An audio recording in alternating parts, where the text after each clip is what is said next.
हम सभी अपने जीवन में कोई ना कोई कार्य करते हैं।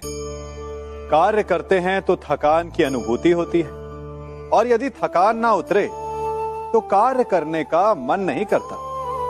हम आशा करते हैं कि कदाचित एक दिन में 24 के स्थान पर 26 घंटे होते तो आराम करने के लिए हमें और अधिक समय मिल जाता। हमें ऐसा अनुभव होता है कि हम बहुत अधिक कार्य कर रहे हैं, है ना? परंतु क्या आपने कभी सोचा है कि जो लोग संसार में सफल हैं, उनके पास भी सफल होने के लिए दिन में केवल 24 घंटे थे, तो फिर वो सफल क्यों हैं? इसका एक छोटा सा रहस्य है।